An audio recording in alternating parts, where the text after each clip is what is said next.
My mom handed me a folder and said, "I used your emergency fund to pay off your brother's mortgage. You'll thank me later." I just smiled and replied, "If you think so." An hour later, her phone rang, and I watched her face go pale, as the bank told her the transfer had been reversed. 2 minutes later, headlights pulled into the driveway. My name is Jake. I'm 36 years old, and for most of my adult life, I've been the person my family calls when something needs fixing. Not broken pipes or electrical issues. Money. Always money. It started small when I was 22. A few hundred here and there for Mom's car payment. Then it grew. My brother Ryan's rent when he was between jobs, which somehow lasted 8 months.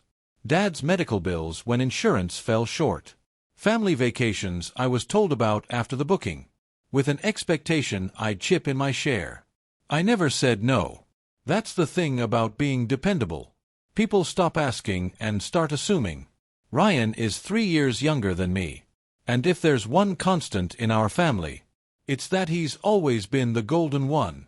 The athlete in high school, the charming one at family gatherings, the son who could do no wrong, even when he did everything wrong.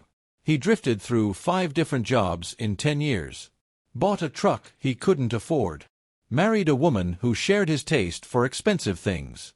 Mom and Dad cushioned every fall. I was the one holding the cushion. When Ryan bought his house 4 years ago, I knew it was a stretch.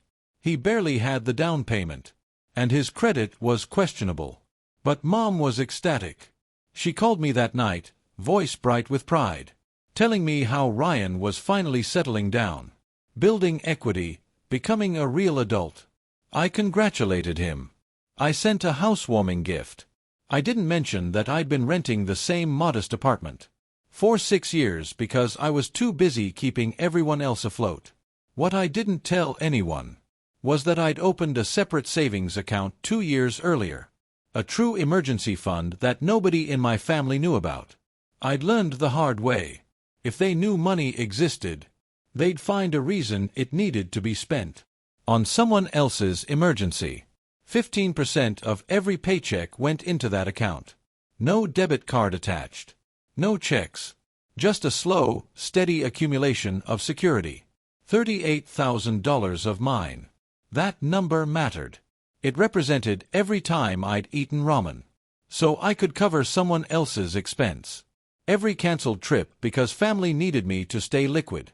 Every time I'd smiled when Ryan bought another expensive gadget, while I wore the same jacket for 4 winters. But what Mom didn't know was that I'd taken extra precautions. After Dad tried to access an old joint account we'd forgotten to close, I'd gotten paranoid. I'd added multi-factor authentication, biometric security, transfer limits, fraud alerts set to trigger on anything over $500. The account was locked down tight, and that gave me peace. Or so I thought. Last Tuesday afternoon changed everything. I'd just gotten home from work, still in business casual, tie loosened, ready for a quiet evening. Then I saw Mom's car in the visitor parking spot. She never just dropped by. We had Sunday dinners, planned visits, not spontaneous trips. The second surprise was her smile when I opened the door. Not her usual greeting. This was different. Triumphant. Almost giddy. She had a folder in her hands. Manila, cheap, slightly bent at the corners. "I have something to show you," she said, walking past me without invitation. "You're going to be so proud of me." I closed the door slowly, a strange weight settling in my chest. She sat on my couch, patting the cushion like I was 10 years old. I stayed standing. That's when she opened the folder. The folder contained bank statements. Mine. For a moment, my brain couldn't process it. Those were my account numbers, my balances, my emergency fund laid out like evidence. "How did you get these?" Mom waved her hand. "That doesn't matter, sweetie. What matters is I found a solution to Ryan's problem." My stomach dropped. What solution? She pulled out another paper. A payment confirmation dated yesterday. $34,000 transferred from my savings. To a mortgage company. Ryan's mortgage company. The room tilted. I sat down because my legs decided for me. You took my money. I used family money to help family, Mom corrected. Like I was being dramatic. Ryan was 3 months behind on his mortgage. 3 months. They were starting foreclosure. He could have lost everything. I stared at the paper. At my account number. At the balance that now read $4,000 instead of $38,000. That was my emergency fund. And this was an emergency. Your brother needed real help. Not a lecture about budgeting or a small loan. He needed someone to step up and save his home. So I did. Using your money, yes. But you can rebuild that account. You're good at saving. Ryan needed it now. 20 responses fought in my throat. What came out was, "You stole from me. Don't be ridiculous. You can't steal from family. Besides, Ryan's going to pay you back." I almost laughed. When he's back on his feet. Once he gets this next promotion, he'll have plenty of money to reimburse you with interest. Probably. Jake, I don't understand why you're being difficult. Your brother was in crisis. We're family. Family helps each other. I thought you'd be proud. That your savings could do something meaningful. Instead of just sitting in an account collecting dust. It was collecting security. It was collecting peace of mind. Well, now it's collecting gratitude from your brother. He's so relieved. You should have seen his face when I told him the mortgage was current. He almost cried. He kept saying how lucky he was to have a brother like you. I finally looked up at her. Really looked. She was smiling. Genuinely pleased with herself. She'd stolen $34,000 from me. Without permission, without discussion. And she was sitting on my couch. Waiting for applause. How did you access my account? It has security protocols. For the first time, Mom looked uncomfortable. Well, I might have kept some of your old documents from when you lived at home. Social security card, birth certificate, that sort of thing. And I remembered you mentioning. You used our old street address as a security answer. It wasn't that difficult. Just a few phone calls, some forms. She'd committed identity theft, fraud, multiple felonies. And she was explaining it. Like she'd done me a favor.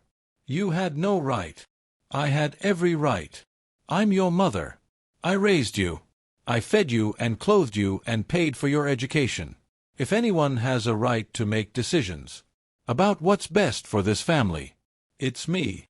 Something cold settled in my chest. Clarity. You'll thank me later, Mom said, standing and smoothing her pants. Once you've had time to think clearly, you'll understand. I did this for the family. I looked at her, at the folder she was leaving on my coffee table like a gift receipt. And I smiled. Not a real smile. Something else. If you think so, I said quietly. She studied my face, trying to decide if that was agreement or something else. Then she shrugged, kissed my forehead like I was a child, and left. The door clicked shut. I sat there for 30 seconds. Then I picked up my phone. The apartment was silent, except for my refrigerator, and my keyboard clicking. I sat at my kitchen table, folder open beside me, and began documenting everything. Screenshots of my account history, photos of the payment confirmation, voice memos recording exactly what Mom had said, timestamps, details, everything a lawyer might need. This wasn't miscommunication. This was deliberate theft. With planning and precision. She'd obtained my personal documents. She'd impersonated me. She'd bypassed security designed to prevent this. But calling the bank immediately felt wrong. Too reactive. If I reported this as fraud right now, Mom would lawyer up. Ryan would circle the wagons. Dad would mediate, which meant pressuring me to drop it. I'd seen this pattern before. Problems got absorbed. Consequences got distributed. And the people who caused problems Never learned anything. Not this time. I spent an hour researching bank fraud procedures, identity theft protocols. The information was clear. If I reported immediately, the bank would freeze everything, reverse the transaction, and potentially file with law enforcement. Ryan's mortgage payment would bounce. He'd be back where he started, except worse, because bounced payments trigger penalties and late fees. And Mom would know immediately what I'd done. There was poetry in that instant consequence. But it felt too simple. They'd just feel victimized by bureaucracy. They'd blame the system, not themselves. 3 years ago, after the incident with Dad and that old joint account, I'd set up something special. A fraud prevention protocol beyond standard security. Any suspicious activity triggered an automatic review period. Transfers could be flagged and held 72 hours before processing completely. I'd been paranoid then, but that paranoia had built in a safety net. I pulled up my bank's app and navigated to security settings. There it was. The fraud review protocol still active. And according to Mom's payment confirmation timestamp, the transfer was initiated yesterday afternoon, which meant it was still within the review window. I called the bank's fraud prevention line. When the representative answered, I explained calmly that I needed to report unauthorized access. The representative's tone shifted. Professional. Efficient. Then she asked what I wanted them to do. I want the transfer reversed. And I want the account locked. No one accesses it except me in person with photo identification. We can absolutely do that, Mr. Miller. Given the circumstances, we'll also need to file a formal fraud report. This will likely involve law enforcement notification, since the amount exceeds our threshold. I paused. That was the nuclear option. Can we hold off on the law enforcement piece for 24 hours? I'd like to handle this internally first. The representative hesitated. I understand the sensitivity, but I need to be clear. If we reverse this transfer, the receiving institution will be notified. There will be penalties and fees assessed. This will have immediate consequences. I understand. Reverse it. I'll process this now. The reversal will show up within the hour. I hung up and stared at my phone. Within the hour, $34,000 would reappear in my account, and Ryan's mortgage company would receive notification that the payment was rejected due to fraud. Mom's phone would ring. Ryan would panic, and both would realize I hadn't just accepted what happened. I glanced at the clock. 5:43. I wondered how long it would take. I made dinner. Leftover pasta, reheated, eaten at my table while I worked on my laptop. Just another Tuesday. Except my phone sat beside my plate. Volume up. And I checked it every few minutes. 6:15. Nothing yet. 6:32. Still quiet. At 6:57 it buzzed. A text from Mom. Call me when you get a chance. No urgency. No panic. Just casual. Suggesting she had no idea what was coming. I didn't respond. At 7:04, my phone lit up with her name. I let it ring 4 times before answering. Jake, thank goodness. I've been trying to understand something. Her voice was confused. Not worried yet, just puzzled. What's going on? It's the strangest thing. The mortgage company called about an hour ago and said there was a problem with the payment I made for Ryan. Something about it being reversed. I don't understand. I have the confirmation right here. I took a sip of coffee. That is strange. They're saying the payment was flagged as unauthorized and pulled back, but that doesn't make sense. I have all the documentation. I followed proper procedures. What procedures exactly? Mom paused briefly. I used your account information to make the payment. You know we discussed this earlier. We didn't discuss anything, Mom. You told me what you'd already done. Well, yes, but the point is the payment was made properly. So I don't understand why it would be reversed. Do you think this is some kind of bank error? I set my coffee down. It's not an error. Longer pause this time. What do you mean? I mean I called the bank this afternoon and reported the transaction as fraud, which it was. So they reversed it. The silence stretched so long. I almost checked if the call had dropped. When Mom spoke again, her voice had changed completely. You did what? I reported fraud. You accessed my account without permission, using stolen personal information, and transferred money without authorization. That's textbook fraud. The bank agreed. Jake, this is ridiculous. I'm your mother. We're family. You can't report your own family for fraud. Over a misunderstanding. It wasn't a misunderstanding. You knew exactly what you were doing. You planned it. You obtained my documents. You impersonated me. Those are crimes, Mom. Multiple crimes. I was helping your brother. With my money without my permission. I heard movement on her end. Footsteps, a door closing. When she spoke again, her voice was lower, tighter. Do you have any idea what you've just done? Ryan's payment bounced. The mortgage company is assessing penalties. He's going to lose his house because of you. He's going to lose his house. Because he didn't pay his mortgage for 3 months. And because you committed fraud. Thinking there would be no consequences. This is insane. You're willing to destroy your brother's life over money. I'm willing to protect myself from theft, even when the thief is my mother. After everything we've done for you, after everything this family has given you, something in me snapped. Not into anger, into ice-cold clarity. What has this family given me, Mom? Really given me? Because from where I'm sitting, I've given you thousands of dollars over the years. I've bailed Ryan out more times than I can count. I've covered Dad's medical bills. I funded family vacations I wasn't even invited on. And what have I gotten? A mother who thinks my bank account is community property.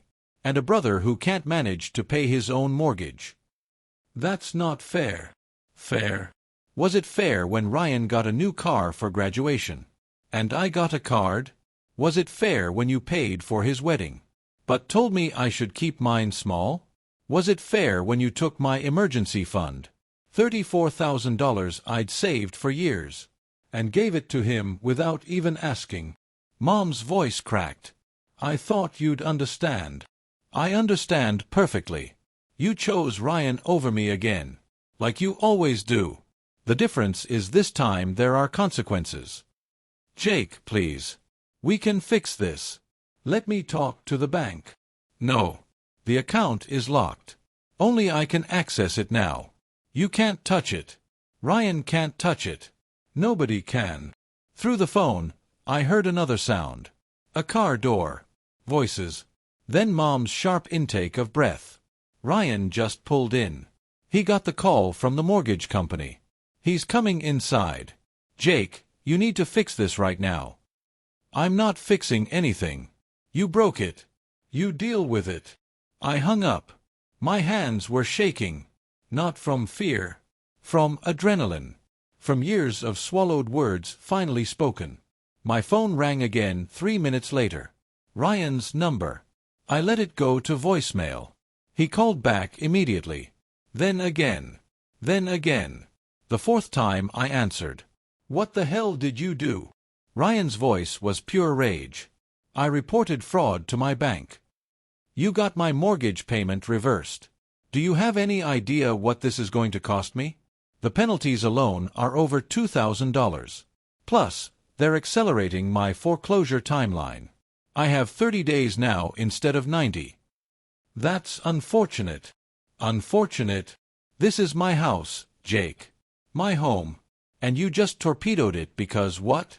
You're mad at Mom. I'm not mad at Mom. I reported a crime. She stole $34,000 from me. That's felony theft. She was trying to help me. With money that wasn't hers. Money I saved. Money I needed. Money she had no right to touch. Ryan's laugh was bitter. Money you needed for what? You don't have kids. You don't have a house. You don't have a wife. You just sit in your apartment hoarding money, while the rest of us are out here trying to build actual lives.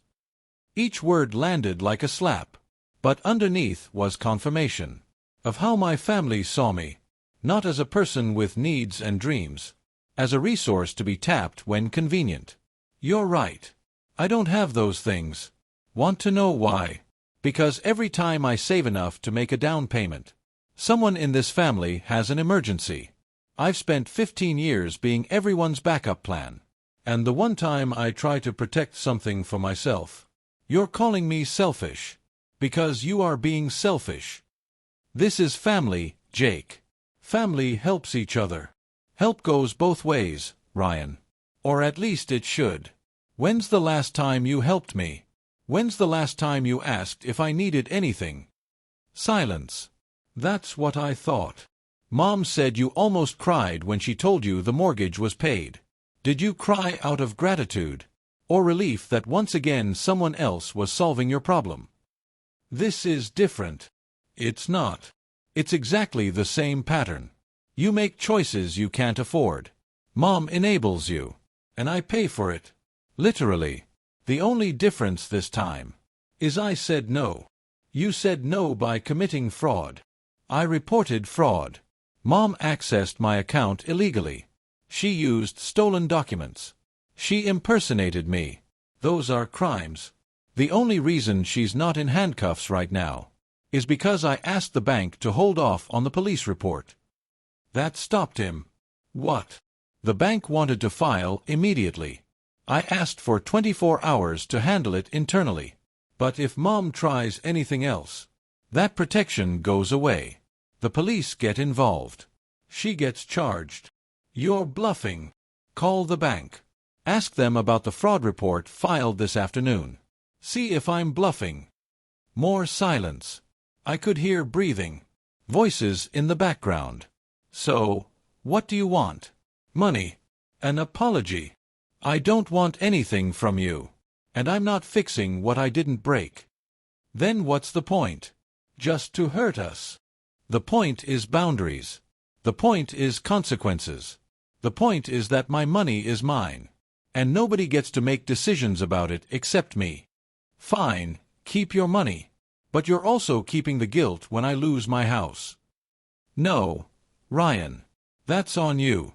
You're 3 months behind on your mortgage. How did that happen? Where did your money go? He didn't answer. The truck, I said, pieces clicking together. You bought a new truck 6 months ago. $50,000 when your old one ran fine. That's where your mortgage money went, didn't it? My old truck had 140,000 miles and ran perfectly. You wanted the new truck. You chose the new truck. And when you couldn't afford both payments, you chose the truck. Now you want me to feel guilty for not rescuing you from your own choices. You don't understand. I understand perfectly. You chose your pride over your responsibility. That's fine. But the consequences are yours, too. Not mine. Mom's crying. She's sitting at the kitchen table crying. Mom is crying because she got caught. You're really not going to help. I'm really not. Then we're done. You and me. After this, we're done. Something inside me relaxed. Not sadness. Relief. Okay. Okay. That's all you have to say. What else is there? You've made your position clear. I've made mine clear. We disagree on whether stealing from family is acceptable. That seems like a pretty fundamental difference. Ryan hung up without another word. I sat there holding my phone, waiting to feel something. Guilt, sadness, anger. But all I felt was tired, like I'd been carrying weight for years. And finally set it down. My phone buzzed. A text from Dad. Your mother is very upset. Call me. I stared at the message. Dad never got involved in family drama. He was the peacekeeper, the one who smoothed things over. I knew what calling him would mean. He'd want compromise. The solution would involve me giving Ryan money again, and I'd be right back where I started. I turned my phone off and went to bed. I called in sick to work the next day. Not because I was physically ill, because I needed space to think. My phone stayed off until noon. When I finally turned it on, there were 37 missed calls, 23 text messages, 4 voicemails. I didn't check any of them. Instead, I drove to my bank. The manager, Christina, greeted me with professional sympathy. "Mr. Miller, I heard about yesterday. I'm very sorry." "Thank you. I need to make some changes to my accounts." We spent an hour going through everything. I closed the savings account where the theft had occurred, and opened a new one with different numbers. I added additional security layers. I removed any recovery contacts my family might know. I changed every security question to answers only I would know. "I hate that you have to do this," Christina said quietly. "But I understand why." "Has my mother tried to contact the bank?" Christina hesitated. "I can't discuss other customers, but I can tell you that any attempts to reverse the fraud reversal would be unsuccessful and would trigger the police report we have on hold." Good. I left the bank feeling lighter. My money was secure. Actually secure this time. On my drive home, my phone rang. An unknown number. "Jake Miller speaking. This is Brittany Gonzalez from First National Mortgage. I'm calling regarding Ryan Miller's account. Our records show you as an authorized contact." "I'm not an authorized contact. You have old information. I'm calling to discuss payment options following yesterday's returned payment." "I'm not discussing anything. Ryan's mortgage is his responsibility, not mine." "I understand this is delicate. However, I wanted to see if there might be a private arrangement that could prevent foreclosure." And there it was. The mortgage company fishing for money from anyone connected to Ryan. There's no arrangement. Ryan needs to handle this himself. "Mr. Miller, your brother has 30 days before we move forward with foreclosure. If there's any way you could assist him." "No. My family stole $34,000 from me to pay Ryan's mortgage. The bank reversed it as fraud. That's why you're calling. Now you're trying to guilt me into voluntarily giving money I already had stolen. The answer is no. Don't call this number again." I hung up and blocked the number. That evening, Dad called. "Jake, we need to talk." "About what?" "About this situation. About what you're doing to this family." "What I'm doing?" "That Mom stole from me. She committed fraud. She made a mistake." "A mistake is putting too much salt in soup. This was calculated. She obtained my documents, impersonated me, and committed a felony." Dad sighed. "You're not wrong about the legality. But, your family. Families work through problems. I didn't make anything worse. I prevented a crime from having no consequences. Your mother is devastated. She's barely eaten in 2 days. Then maybe she shouldn't have stolen $34,000. That money would have just sat in your account. You weren't using it. And there it was. The core belief. My money wasn't really mine. That money was my security. Dad, my safety net, my future. Just because I'm not using it this exact second doesn't mean it's available for someone else to take." "No one was taking. Your mother was borrowing on Ryan's behalf. Without asking, without permission, without any realistic plan for repayment. That's taking. That's stealing." Silence, then quieter. "What do you want me to say? That your mother was wrong? Fine, she was wrong. But what's done is done. The question is what we do moving forward." "We don't do anything. Mom deals with the consequences of her choices. Ryan deals with his. And I protect what's mine. And if Ryan loses his house, then he loses his house. It's not the end of the world. He can rent. He can downsize. He can make different choices." "You sound very cold." "I sound done. I've spent 15 years being the family bank. And the one time I draw a line, I'm cold. I'm selfish. I'm destroying the family. Do you hear how that sounds? Dad didn't answer immediately. When he did, his voice was different. Older. Your mother wants to know if you'll come to Sunday dinner. No, Jake. I'm not sitting at a table pretending everything's fine, while everyone acts like I'm the villain. If you want to have dinner with me, we can do it somewhere else. Just us. But I'm not doing family dinners anymore.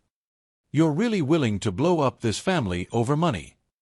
I'm willing to protect myself from people who think my boundaries are negotiable. If that blows up the family, maybe the family wasn't that solid to begin with. Dad hung up without saying goodbye. I stood in my kitchen, phone in hand, and felt the weight of what I'd just done. I'd essentially cut myself off from my family. I waited for the guilt to hit.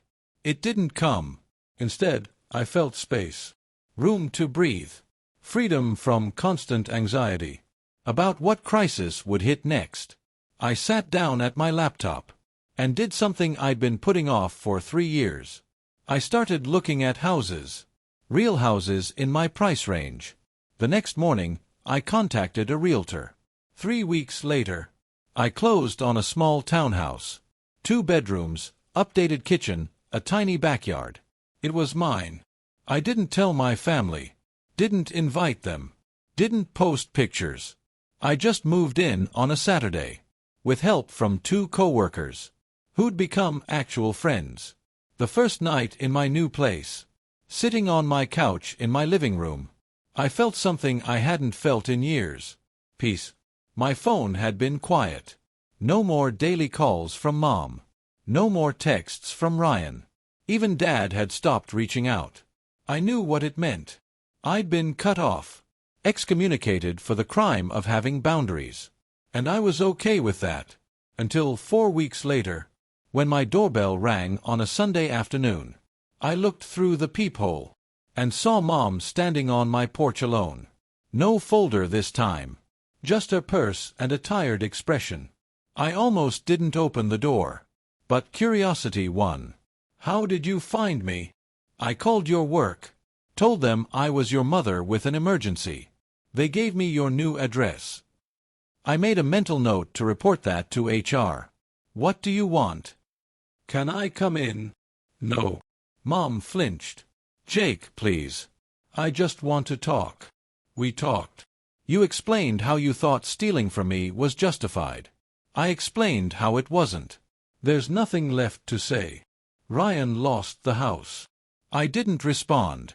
They foreclosed 2 weeks ago. He and Heather are staying with us now. It's very crowded. Very tense. I'm sorry to hear that. Are you? Because you don't sound sorry. Maybe I was a little satisfied. Not because Ryan was suffering, but because consequences had finally caught up. What do you want me to say, Mom? I told you what would happen.